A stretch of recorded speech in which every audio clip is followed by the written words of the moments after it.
Supply.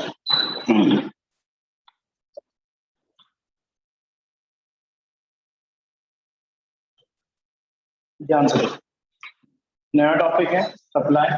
Demand बढ़ चुकी है तो सप्लाई बढ़ने में ज्यादा प्रॉब्लम नहीं है, सब कुछ इजी इजी है। जैसा जैसा डिमांड में था लगभग वैसा वैसा ही है, थोड़ा बहुत उल्टा है। चलो सबसे पहले कंसेप्ट समझो, स्टॉक और सप्लाई के बारे में। क्या होता है ना, किसी भी ऑर्गेनाइजेशन में सबसे पहले रॉ मटेरियल होता है। रॉ मटेरियल यानी कच्चा माल। ये रॉ मटेरियल को हम लोग लेकर जाते हैं फैक्ट्री में। फैक्ट्री में वो शायद एक प्रोसेस से, शायद दो प्रोसेस से, या शायद तीन प्रोसेस से जाता है। एक बार में तो बन के नहीं आ जाता, दो तीन प्रोसेस देती है ना हर चीज। तो शायद एक प्रोसेस में बन के आ जाए फिनिश गुड्स, शायद दो प्रोसेस में बन के आए, शायद तीन प्रोसेस में फिनिश गुड्स बन के आए।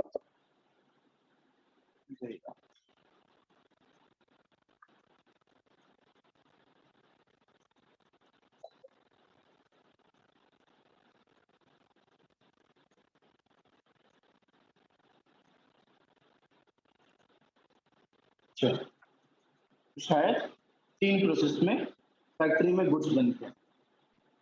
अब ये फैक्ट्री से निकल के फिनिश गुड्स कहाँ चला जाएगा?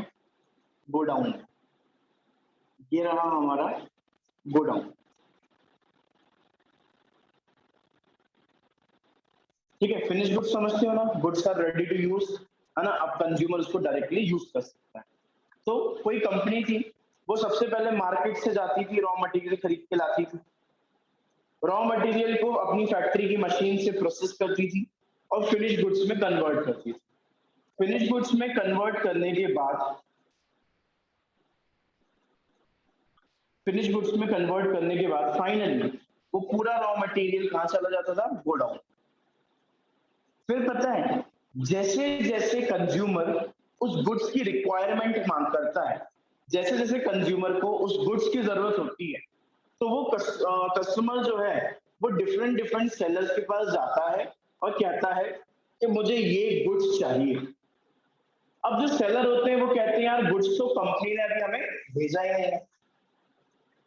फिर जो सेलर होते हैं, सप्लायर होते हैं, वो कंपनी में, फर्म में बात करते हैं, फैक्ट्री में बात करते हैं, और फैक्ट्री वाले उनको पूरा गुड्स पहुंचाते हैं पूरे मार्केट में। कौन सा गुड्स? Finish goods. कहाँ पहुंचाते हैं? वापस मार्केट। मतलब सर मैंने मार्केट से ही रॉ मटेरियल उठाया और मार्केट में ही क्या दे दिया? फिनिश गुड्स दे दिया। अब ये जो फिनिश गुड्स है ये हर एक सेलर अपने पास रखेगा।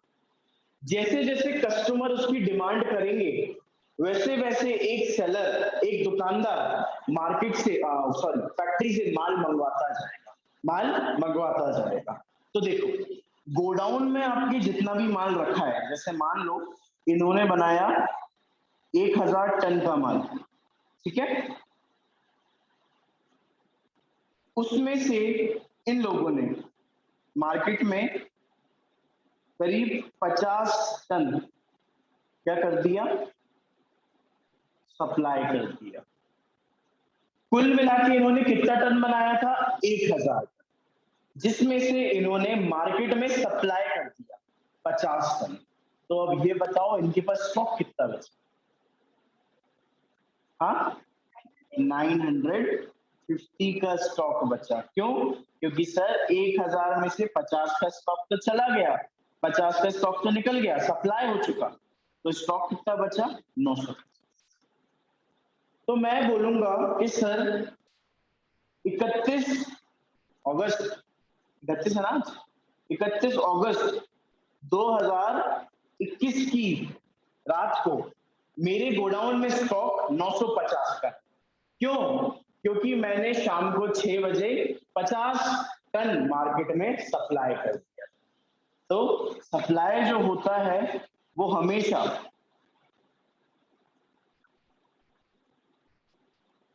पॉइंट ऑफ टाइम मेजर होता है कि सर इस पॉइंट पे सप्लाई कितनी है, और जो स्टॉक होता है वो पीरियड ऑफ टाइम पे मेजर। क्लियर? तो ये कहा गया है कि सप्लाई जो है सर, इसका मतलब क्या है कि कुल मिला के आपने कितना माल मार्केट में सप्लाई किया है, किस में से, जो आपने स्टॉक बचाकर रखा। क्लियर? तो स्टॉक मतलब जितना आपने प्रोडक्शन किया है वो आपका स्टॉक है, उसमें से कितना माल मार्केट में सप्लाई कर दिया, किसके लिए, कंज्यूमर के लिए, तो वो आपका सप्लाई बन जाएगा। क्लियर? तो स्टॉक यानी जितना प्रोडक्शन किया है और गोडाउन में रखा हुआ है, और सप्लाई यानी जितना माल मैंने मार्केट में सप्लाई कर दिया। क्लियर? चलो अब आ जाओ सप्लाई की डेफिनेशन क्या बोले। There is a difference between stock of goods and supply of goods. Supply means some of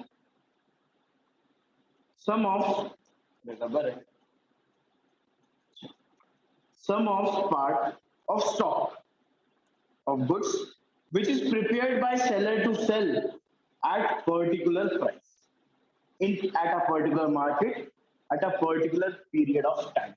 तो सर सप्लाई का मतलब क्या है?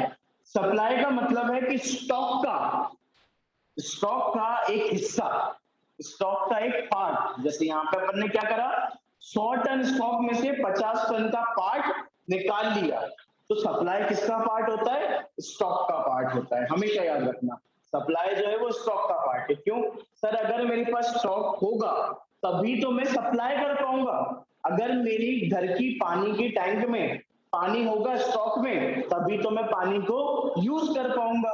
तो ऐसे ही फैक्ट्री में जब माल बनकर रेडी रखा होगा, तभी तो कंपनी या फर्म्स क्या कर पाएंगी? सप्लाई कर पाएंगी। तो सबसे पहला पॉइंट, सप्लाई जो है वो क्या है? Supply is a part of stock of goods. Sir जो स्टॉक कंपनी ने, फैक्ट्री ने मेंटेन करके रखा है, उसका एक पार्ट जो है जिसको हम मार्केट में बेच रहे हैं, वो supply. which is prepared by seller to sell। Sir supply क्यों किया जाता है? ताकि सेलर कस्टमर्स की डिमांड को फुलफिल कर सके एट अ पर्टिकुलर प्राइस। कभी भी जो चीज सप्लाई होती है उसका प्राइस फिक्स्ड होता है। कभी भी ये नहीं बोलेगी फैक्ट्री कि सर एक काम करना, हम जो गुड सप्लाई कर रहे हैं उसमें आप हमें एक यूनिट का 10 से 15 रुपए दे देना। भाई या तो 10 या तो 15, एग्जैक्ट फिगर्स तो बताओ आप हमें। तो जब तक आप सप्लाई में एक फिक्स प्राइस नहीं रखोगे तो वो सप्लाई नहीं कहलाएगी। हाँ, मैं ये नहीं कह रहा कि मार्केट प्राइस फ्लक्चुएट नहीं हो सकता। पहला लॉट बेचोगे तो एक प्राइस पे बेचोगे ना, 10 रुपए 20 रुपए, फिर मार्केट नहीं करा सर और सप्लाई करो।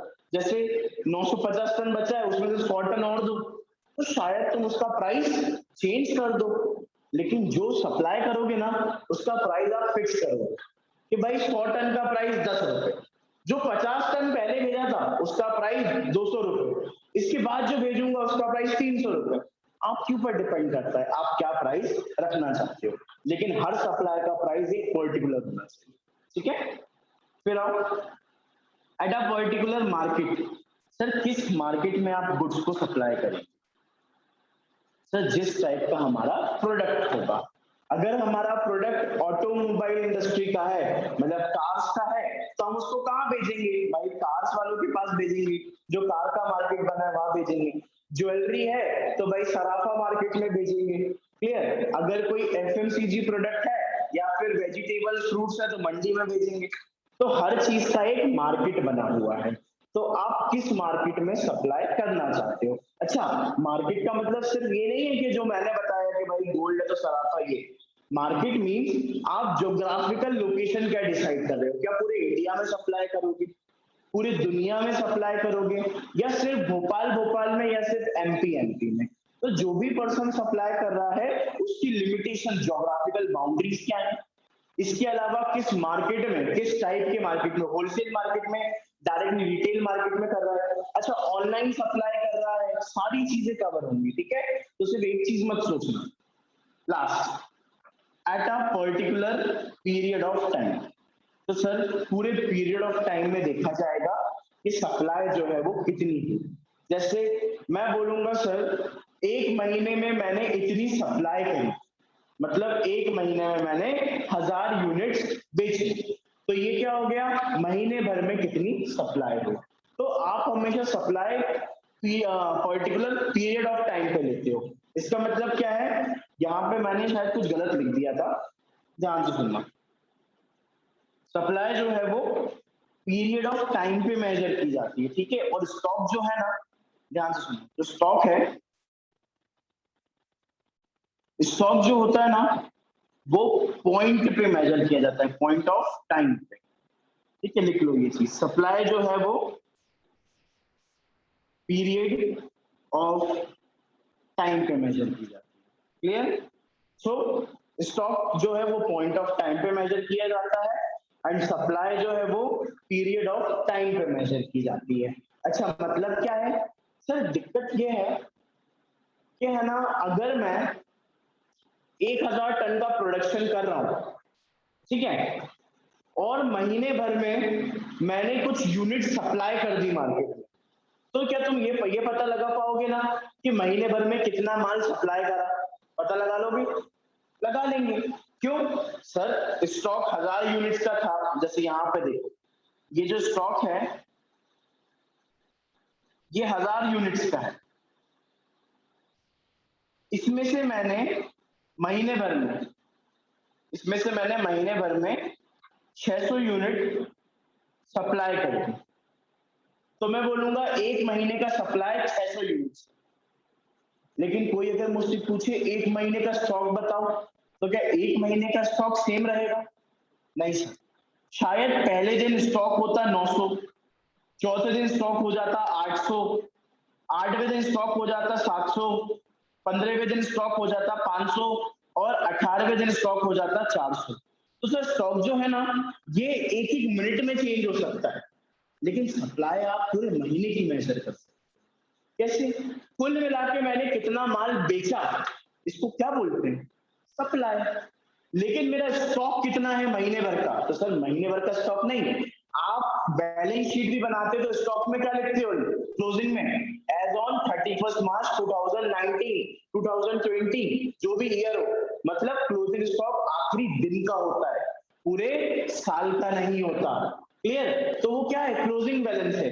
सर जो 31 तारीख को क्लोजिंग स्टॉक है, क्या 5 तारीख को भी वही क्लोजिंग स्टॉक रहेगा, नहीं। लेकिन सर जो महीने भर की सप्लाई मैंने कही थी दिसंबर में, क्या वो कभी चेंज हो सकती है, नहीं हो सकती। जो महीने भर सप्लाई करी थी वो तो हो चुकी ना, अब पास्ट में जाके चेंज करोगे क्या। लेकिन जो अपना स्टॉक है वो रोज के हिसाब से बदलता है। आज तुम्हारे टंकी में 100 लीटर पानी है, तुमने 5 लीटर यूज कर लिया, कितना बचा, 95। 2 घंटे बाद एक और ने यूज कर लिया 97, तो क्या बोलोगे, सर सुबह 100 था, दिन में 95 हो गया, शाम को 97 हो गया, और रात तक 90 हो गया, दूसरे दिन फिर किसी ने यूज कर लिया। तो स्टॉक जो है ना वो एक एक सेकंड में कम बढ़ सकता है, बढ़ भी सकता है और कम भी हो सकता है, नल आ गए तो बढ़ जाएगा, क्लियर। और सप्लाई कैसा होता है सर, अगर मैं कोई मुझसे पूछेगा महीने भर में कितना पानी खर्च किया था, तो क्या मैं बता सकता हूँ, इजीली बता सकता हूँ सर, रोज कितना खर्चा करा सबको टोटल कर लो, ऐसे ही रोज कितनी परचेज करी सेल करी है सबका टोटल कर लो। लेकिन स्टॉक जो है वो महीने भर का नहीं बता सकते, कि बताओ महीने भर का स्टॉक क्या था, तुम बोलोगे सर स्टॉक तो हफ्ते के हिसाब से, घंटे के हिसाब से, मिनट के हिसाब से चेंज होता है, कैसे बता दे महीने भर का स्टॉक, आया समझ, पक्का। चलो, तो याद रखना, स्टॉक पॉइंट ऑफ टाइम पे मेजर होता है, मतलब एक एक सेकंड का मेजर कर सकते हैं, लेकिन सप्लाई जो है वो आप महीने भर का भी मेजर करोगे तो कोई प्रॉब्लम नहीं है, क्लियर। चलो, अब आ जाओ, सप्लाई की डेफिनेशन लिख लो मेरे हिसाब से।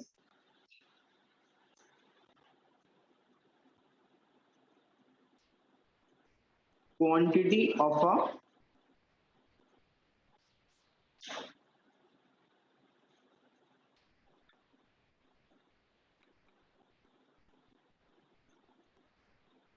commodity,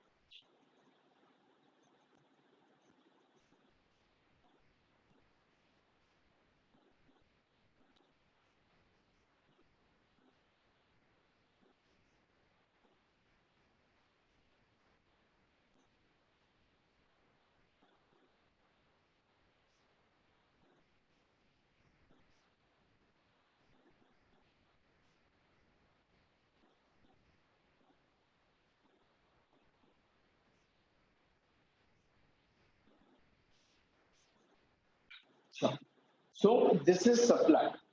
So supply is a quantity of a commodity which a supplier offers for sale at particular price at a particular period of time.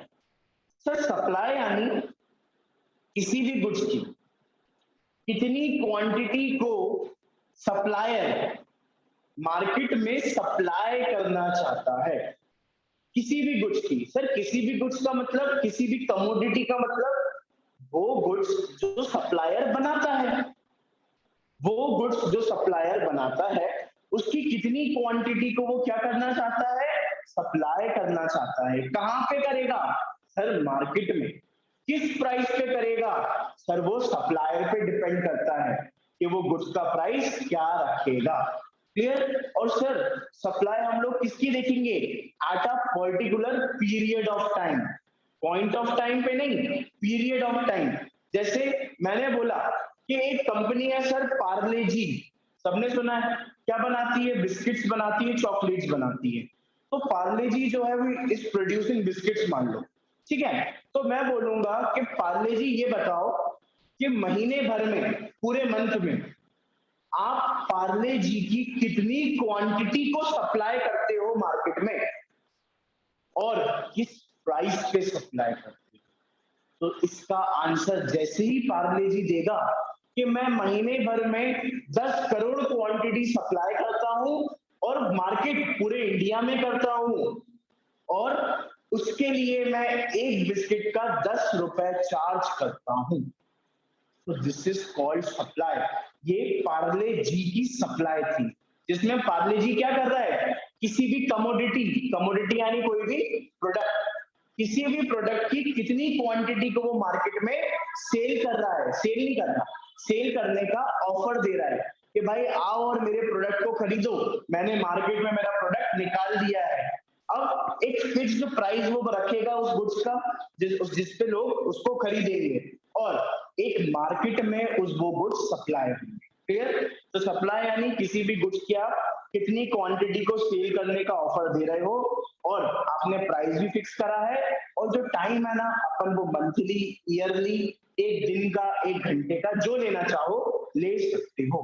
Clear. तुम लोग ये भी पूछ सकते हो कि एक घंटे में कितना माल सप्लाई करते हो, एक साल में कितना सप्लाई करते हो, पिछले 10 सालों में कितना माल सप्लाई करा, जो पूछना चाहो पूछ सकते। Clear. So this is the definition of supply. चले आगे। चल अब आ जाओ लॉ ऑफ सप्लाई, क्या होता है देखिए।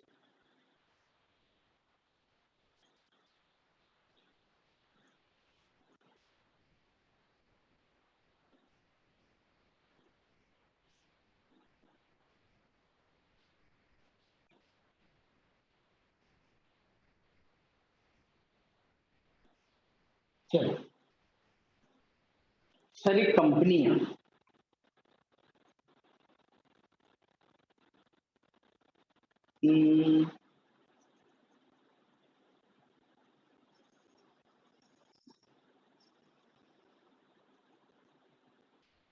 चलो सनफीस, सनफीस की कंपनी है, नेस्ले वाली,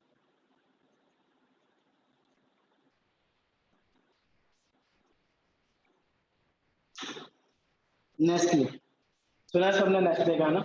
नेस्ले कंपनी है, क्या बनाती है, एक बहुत फेमस प्रोडक्ट बनाती है, मैगी, है ना। सर नेस्ले जो है ना उसने मैगी का जो प्राइस है वो रखा हुआ है 50 रुपए। क्लियर। 50 रुपए पे वो मैगी सप्लाई करती है और कितनी क्वांटिटी सप्लाई करती है सर 50 रुपए पे, सर वो पूरे इंडिया में 50 रुपए पे 100 क्वांटिटी सप्लाई करती है। ठीक है। अमाउंट आर इन करोड़, समझ लेना, अमाउंट नहीं, ये करोड़ में है ना, तो 100 करोड़ सप्लाई करती है। सर पता है क्या हुआ, मैगी के ऊपर केस लग गया लेकिन मैगी बंद नहीं हुई मान लो। तो सप्लायर ने सोचा यार मैगी के ऊपर केस लग गया, लोग मेरी मैगी खाना कम कर देंगे, ठीक है। तो सप्लायर ने प्राइस गिरा दिया, सप्लायर ने प्राइस गिरा, तो पता है प्राइस गिराने की वजह से वो अपनी सप्लाई को भी कम कर, ठीक है। फिर बात नहीं बनी सर, तो सप्लायर ने प्राइस और गिरा और मैगी की सप्लाई आ गई 60। सप्लायर ने प्राइस और गिराया, मैगी की प्राइस आ गई 40। सप्लायर ने प्राइस और गिराया, मैगी की प्राइस आ गई 20।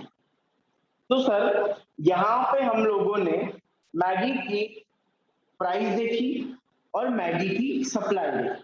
जैसे जैसे मैगी का प्राइस नीचे गिर रहा था, वैसे वैसे मैगी की सप्लाई भी नीचे गिर रही। क्लियर? जैसे जैसे मैगी का प्राइस नीचे गिर रहा था, वैसे वैसे मैगी की सप्लाई भी नीचे गिर रही। ये हो गई अपनी पहली सिचुएशन। अभी रीजन नहीं बताया, रीजन डिस्कस करेंगे। दूसरी सिचुएशन से मैगी का प्राइस, मैगी मत अभी मैगी की जगह इसको कर दो, प्रोडक्ट चेंज कर दो, अनियन कर देते हैं, ठीक है। सेकंड केस जो है अनियन का, अनियन का प्राइस है सर 50 रुपए केजी। अनियन की डिमांड हो रही है 100, सॉरी अनियन की सप्लाई हो रही है 100। अनियन का प्राइस 10 रुपए बढ़ गया स्टार्ट, तो जो सप्लायर है, जो बेचने वाला है, जो किसान है, उसने क्वांटिटी सप्लाई 120 कर, प्राइस हो गया सर 70, तो ये 140 हो गई। प्राइस हो गया 80, तो ये हो गई 160, और प्राइस हो गया 90, तो ये हो गई 180। तो सर बिल्कुल ही उल्टा हो गया यहाँ पे। जैसे जैसे प्राइस इंक्रीज हुआ, वैसे वैसे सप्लाई भी इंक्रीज हो गई। हर एक पॉइंट पे देखो प्राइस बढ़ रहा है, उससे ज्यादा उससे ज्यादा उससे ज्यादा, और सप्लाई भी देखो बढ़ती जा रही है। क्लियर? तो जैसे जैसे प्राइस बढ़ता है, वैसे वैसे सप्लाई बढ़ती है, और जैसे जैसे प्राइस कम होता है, वैसे वैसे आपकी सप्लाई भी कम हो जाती है। अब सर ऐसा होता क्यों? देखो ध्यान से सुनो, पहले बात करते हैं मैगी की। सर मैगी को बनाने में, मैगी का एक पैकेट बनाने में सप्लायर के खर्च हुए 30 रुपीज।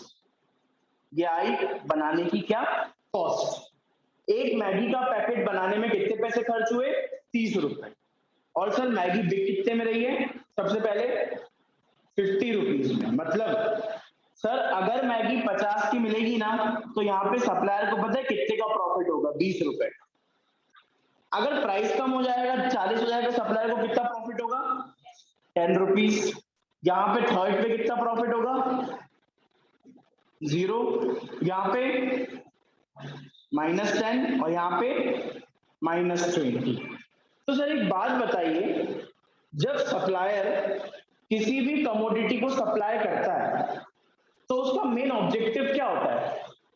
अगर कोई बिजनेसमैन बिजनेस कर रहा है, भले वो गुड्स बेच रहा हो या सर्विस दे रहा हो, उसका मेन उद्देश्य क्या होता है? क्या होता है बिजनेस का उद्देश्य? प्रॉफिट कमाना सर। तो एक सप्लायर जिसको मैगी बनाने में 30 रुपए खर्च हुए, वो पहले मैगी को 50 में बेचकर 20 रुपए प्रॉफिट कमा रहा।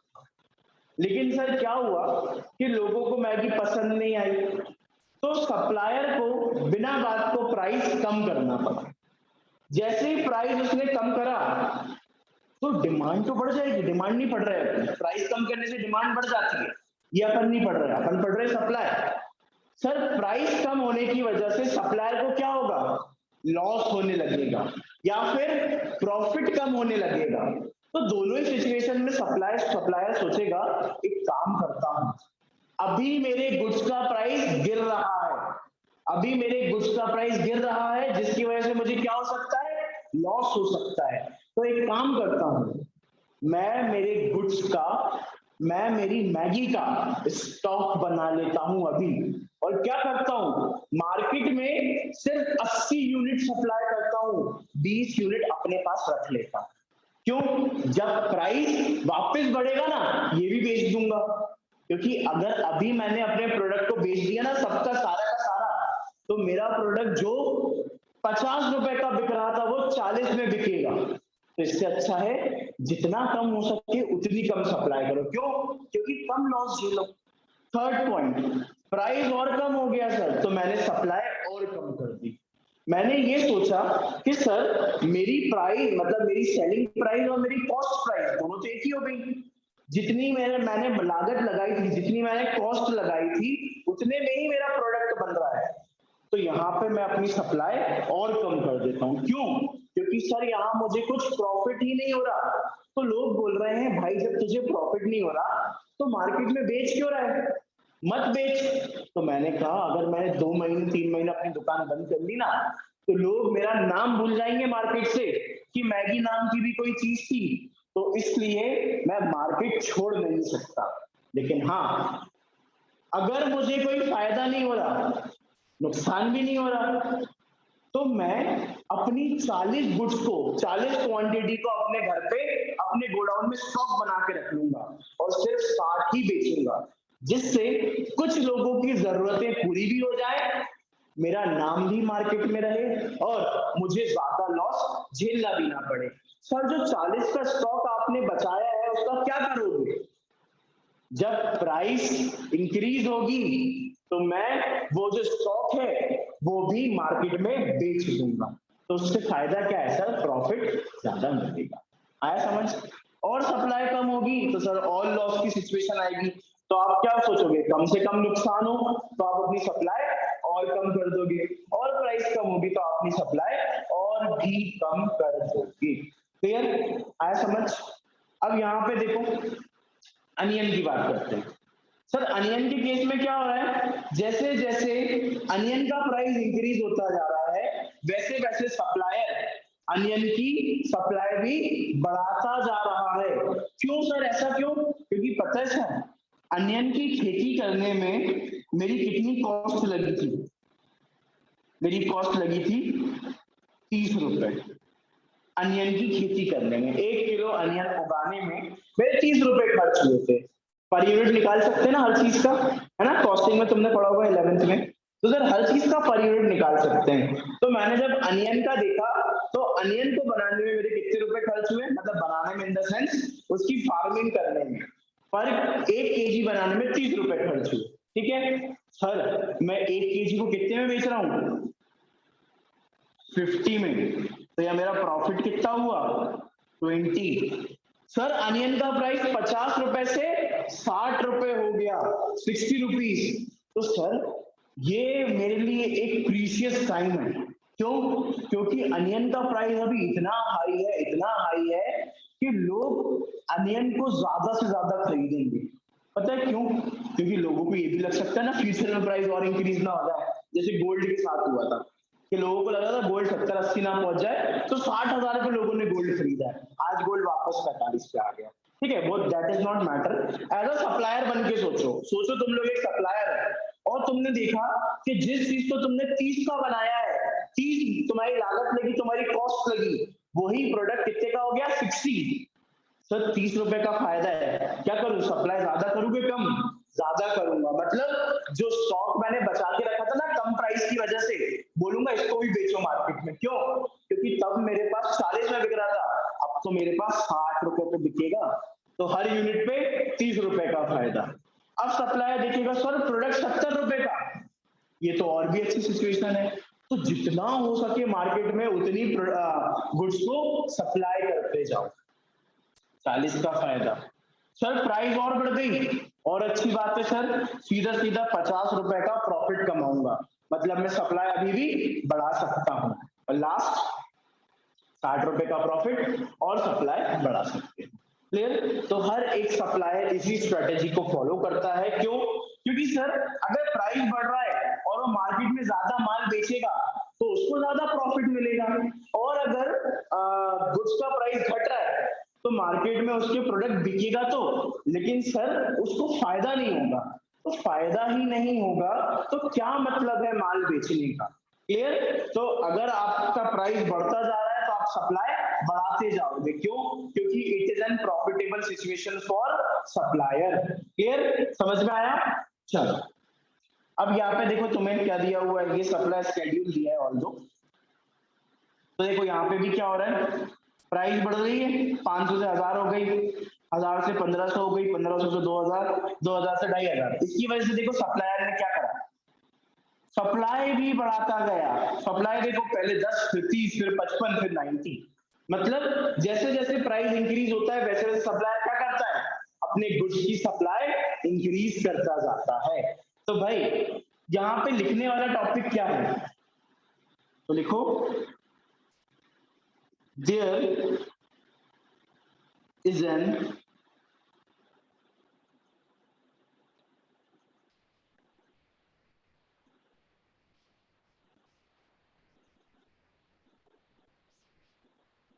direct relationship between price of goods and supply of goods.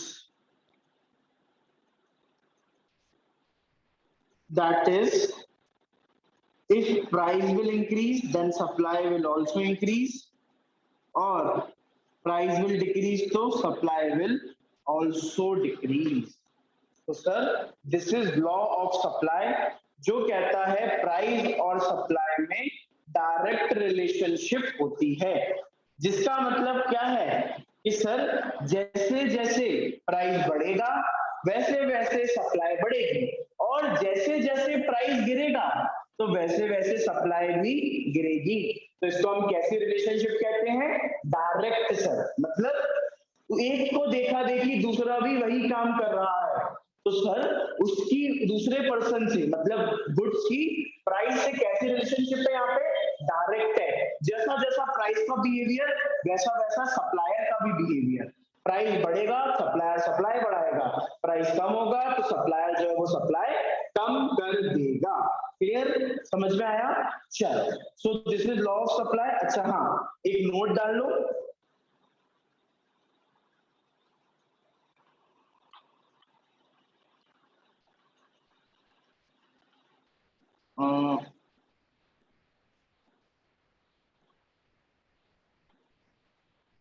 law of supply work due to change in price of goods while all the other factors will remain constant. Clear sir? कुछ law of supply अगर आप काम करवाना चाहते हो, आप चाहते हो कि आपका लॉ ऑफ सप्लाई काम करे, तो you have to learn one thing कि सर लॉ ऑफ सप्लाई सिर्फ तभी काम करेगा जब गुड्स के प्राइस में चेंज आएगा। सर किस गुड्स के? अगर मैं मैगी का सप्लायर हूं और मैगी के प्राइस में चेंज आ रहा है तो मैं उसकी सप्लाई कम ज्यादा करूंगा। अदरवाइज जितने भी फैक्टर्स जो हमने अभी पढ़े नहीं है, क्योंकि डिमांड के फैक्टर्स कुछ और है, सप्लाई के कुछ और हैं, तो जो भी फैक्टर्स अभी हमने पढ़े नहीं है, किसको छोड़ के? प्राइस वाले फैक्टर को छोड़ के। प्राइस वाले फैक्टर को छोड़ के जितने भी फैक्टर्स हैं वो सब क्या रहते हैं? कांस्टेंट रहते हैं। मतलब उन सभी फैक्टर्स में कोई चेंज नहीं आएगा। जैसे कॉस्ट ऑफ प्रोडक्शन ना बढ़ेगी ना घटेगी, टेक्नोलॉजी ना बढ़ेगी ना घटेगी, ठीक है, गवर्नमेंट की पॉलिसी में कोई चेंज नहीं होगा, टैक्सेशन पॉलिसी में कोई चेंज नहीं होगा, तभी आपका लॉ ऑफ सप्लाई काम करेगा। और अगर इन सब में से किसी भी एक चीज में चेंज आ गया ना तो आपका लॉ ऑफ सप्लाई काम नहीं करेगा। क्यों? कैसे पता लगाओगे कि चेंज प्राइस की वजह से आया या टैक्सेशन पॉलिसी की वजह से? चेंज प्राइस की वजह से आया या टेक्नोलॉजी की वजह से? चेंज प्राइस की वजह से आया या सीओपी की वजह से? तो आपको अदर फैक्टर्स को कांस्टेंट रखना है, तभी रियल लाइफ में आप इस लॉ को क्या कर पाओगे? फॉलो कर पाओगे। क्लियर? श्योर? चलो, अब दो चीजें हैं, बहुत जल्दी जल्दी कराऊंगा मैं क्योंकि ये अपन लोग पढ़ चुके हैं बहुत बार। सर सप्लाई स्केड्यूल क्या होता है? कुछ नहीं सर, एक तरीके का टेबुलर स्टेटमेंट होता है जिसमें डिफरेंट डिफरेंट प्राइसेस पर कितनी सप्लाई है गुड्स की इसके बारे में बताया जाता है। सर एग्जाम्पल ये रखे ना दो दो, ये क्या है, ये सप्लाई स्केड्यूल ही तो है जो हमने बनाए हैं, जो क्या बोल रहे हैं सर, जब प्राइस 50 था तो मैगी की सप्लाई 100 थी, जब प्राइस 40 था तो मैगी की सप्लाई 80 थी, प्राइस 30 था तो मैगी की सप्लाई 60 थी। सर ये क्या है, एक टेबल वाला स्टेटमेंट है, एक टेब्यूलर स्टेटमेंट है जिसमें अलग अलग प्राइसेस पर सप्लाई का क्या रिएक्शन होगा, सप्लाई कैसी बदलेगी, वो टेब्यूलर स्टेटमेंट आपको बताता है।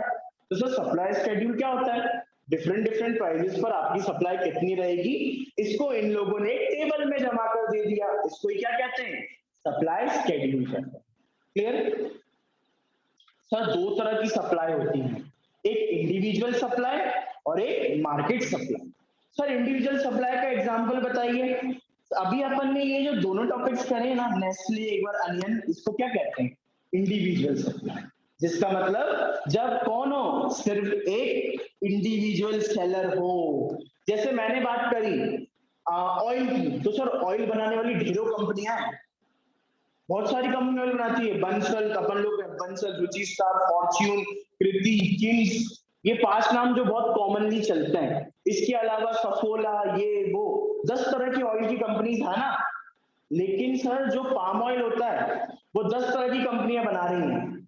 अगर मैं सिर्फ ये पता करूं कि सफोला कितना ऑयल सप्लाई करती है, तो ये क्या हुआ, इंडिविजुअल सप्लाई, सप्लाई शेड्यूल, जिसको मैं टेबल के फॉर्म में दिखा दूंगा। ऐसे ही सर मैगी, यूपी वाले भी बनाते हैं, सनफीस्ट यूपी नूडल्स, मैगी वाले बनाते हैं, एक इंडियन मैगी आई है एक्स नाम से, अजीब सी है ना, और 2-4 तरीके की कुछ और मैगीज हैं। तो ये सारी जो मैगीज है, ये क्या है भाई, एक पूरी इंडस्ट्री है जिसमें मैगी बनती है। लेकिन अभी अपन ने किस मैगी की बात करी, नेस्ले वाली। तो ये क्या है, इंडिविजुअल सप्लाई शेड्यूल, जिसमें आपने क्या लिया, सिर्फ एक ही सप्लायर को लिया। ठीक है, क्लियर। ज्यादा नहीं जा रहा हूं क्योंकि डिमांड का डिट्टो है, जहां पे इंडिविजुअल कंज्यूमर लिखा है ना, वहां पे क्या लिख दो, इंडिविजुअल सप्लायर। तो ये क्या बन जाएगा, इंडिविजुअल सप्लाई शेड्यूल। चलो अब आ जाओ मार्केट सप्लाई शेड्यूल का। सर यहाँ पे हम लोग पता है क्या करेंगे, it show the various quantity of goods supply by various producers. तो सर यहाँ पे we will take whole industry. Sir यहाँ पे हम लोग सिर्फ एक सप्लायर की बात नहीं करेंगे, पूरी इंडस्ट्री की बात करेंगे। सर इंडस्ट्री मतलब भाई एक इंडस्ट्री होती है ऑटोमोबाइल, एक इंडस्ट्री होती है आईटी, एक होती है एफएमसीजी, है ना, आईटी हो गई, ऑटोमोबाइल हो गई, एफएमसीजी हो गई, एक होता है बैंकिंग। ये सारी क्या है, इंडस्ट्रीज ही है ना। ऑटोमोबाइल में क्या आएगा sir, automobile industry, sir Maruti Suzuki, Tata, और मारुति सुजुकी हो गई, टाटा हो गई, टोयोटा, है ना, और कौन सी गाड़ियां हैं, और कौन सी गाड़ी की कंपनी, फोर्ड, और फोर्ड के अलावा और भी कौन सी, 4 ही है बस इंडिया में, और भी है ना, नहीं कार के नाम नहीं, कार की कंपनीज के नाम, MG Hector, Morris garage, jeep compass, Mahindra, Toyota, ये सारी क्या है, ऑटोमोबाइल इंडस्ट्री। अगर मैं ये देखूं कि कुल मिलाकर ये सब लोग, जितनी कारों की कंपनियों के नाम बताया ना, सब लोग मार्केट में कितनी कार सप्लाई करते हैं, तो ये क्या बन जाएगा, मार्केट सप्लाई शेड्यूल। लेकिन अगर मैं सिर्फ बोलूं टोयोटा तुम कितनी सप्लाई करते हो साल भर में, तो ये क्या बन जाएगा, इंडिविजुअल सप्लाई शेड्यूल। क्लियर। तो सर मार्केट में हम लोग क्या लेते हैं, पूरी इंडस्ट्री के बारे में लेते हैं। ऐसी बैंकिंग इंडस्ट्री में क्या आ जाएगा sir, ICICI, HDFC, State Bank of India, और Central Bank of India, Kotak Mahindra, Canara Bank, Central Bank of India, और भी जितने बैंक है, ये सब कायम आ गए बैंकिंग में।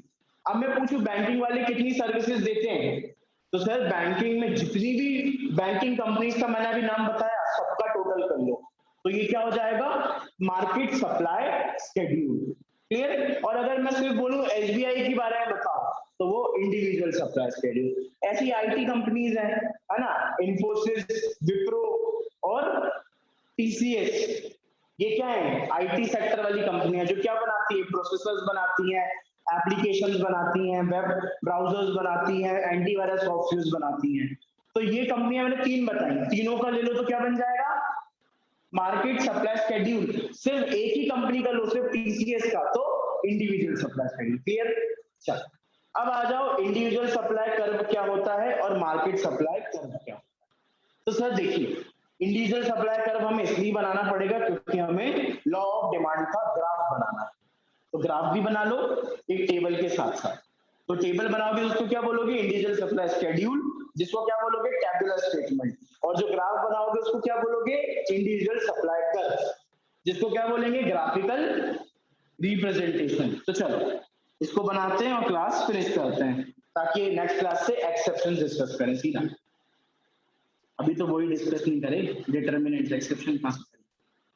चलो सर 10 रुपए प्राइस था, 50 यूनिट सप्लाई होती थी, किसकी, चॉकलेट की। प्राइस 20 रुपए हुआ, 100 रुपए पहुंच गई सर। प्राइस 30 रुपए हुआ, सप्लाई 150 हो गई। प्राइस 40 हुआ, सप्लाई 200 हो गई।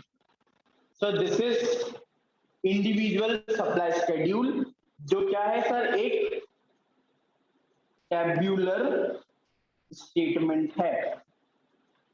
अब आ जाओ सप्लाई कर्व, और लॉ ऑफ सप्लाई का कर्व कैसा बनेगा ये भी तुम लोगों को पूरी तरीके से क्लियर हो जाएगा।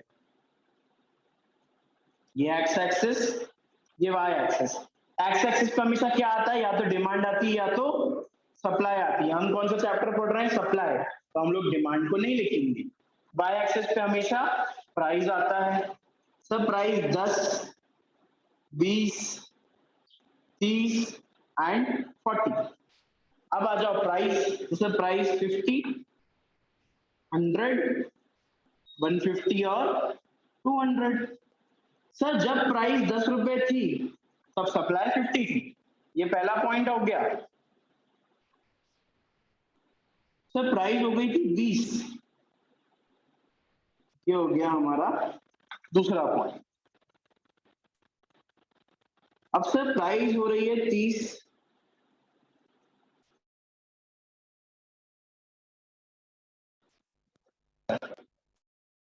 और सर प्राइस जो है वो पहुंच रही है 40 तक, तो ये हो गया हमारा चौथा। दिस इज, अब इसकी एक लाइन बना देते हैं जिससे अपना सप्लाई कर्व कंप्लीट हो जाएगा। तो sir this is supply curve, जहां पे जैसे जैसे आपके प्राइस में इंक्रीज हो रहा है वैसे वैसे आपकी सप्लाई भी इंक्रीज हो रही है। तो इसको कहते हैं लॉ ऑफ सप्लाई। प्राइस बढ़ने से सप्लाई बढ़ती है, और कैसी रिलेशनशिप होती है, डायरेक्ट रिलेशनशिप होती है। प्राइस बढ़ेगा तो सप्लाई बढ़ेगी, और वाइस वर्सा, प्राइस घटेगा तो सप्लाई घटेगी। ठीक है, कैसे बढ़ रहा है sir, left to right, downward sloping नहीं है, अपवर्ड्स जा रहा है लेफ्ट से राइट में। ये भी पूछ सकते हैं सर सप्लाई कर्व कैसे जाता है, sir left to right upward sloping होता है, डाउनवर्ड्स नहीं होता। डाउनवर्ड्स क्या होता है, डिमांड होता है, ऐसे जाता है डिमांड, यू लाइन जाती है डिमांड, और सप्लाई की लाइन ऐसे जा रही है। तो सर क्या बोलेंगे, लेफ्ट से कहां जा रही है, राइट की तरफ जा रही है। क्लियर। तो ये बन गया हमारा इंडिविजुअल सप्लाई कर्व। ये कैसी रिप्रेजेंटेशन है सर, इसको हम बोलते हैं, सप्लाई कर्व को क्या बोलते हैं, ग्राफिकल रिप्रेजेंटेशन। जिसका मतलब क्या होता है, सर जो आपने ये स्टेटमेंट बनाया ना, इसको ग्राफ में बदल दो, बन गया सप्लाई कर्व। मतलब जो सप्लाई शेड्यूल को आपने टेबल के फॉर्म में बनाया है ना, उसी टेबल को आप ग्राफ के फॉर्म में कन्वर्ट कर दो, तो आप सप्लाई शेड्यूल से क्या बना दोगे, सप्लाई कर्व बना दोगे। So this is how a supply curve is made. Clear. तो देखो भाई, अपन लोगों ने कहां तक कंप्लीट कर लिया है, यहां तक। लॉ ऑफ सप्लाई के एक्सेप्शंस कल डिस्कस करेंगे, ठीक है, इंक्रीज और डिक्रीज। अरे यार बट हाँ डिटर्मिनेंट्स देखना है, पहले डिटर्मिनेंट्स, फिर एक्सेप्शन, और फिर सप्लाई का फंक्शन, इंक्रीज और डिक्रीज इन सप्लाई, एक्सटेंशन और कॉन्ट्रैक्शन क्या होता है, इसको डिस्कस करेंगे। बाकी टेंशन मत लेना, सब कुछ तुमने पढ़ा है डिटर्मिनेंट्स और एक्सेप्शन को छोड़ के। क्लियर? चलो, इलास्टिसिटी ऑफ सप्लाई मतलब ये समझ लो कि नेक्स्ट क्लास तक आपका सप्लाई खत्म हो जाएगा पूरी तरीके से। क्यों? क्योंकि सर इलास्टिसिटी में तो मैं थोड़ा सा ही समझाऊंगा, क्योंकि बाकी सब तो हमें ऑलरेडी आता होगा, और नहीं आता हो तो पूछ, शर्माना मत। चलो, थैंक यू सो मच।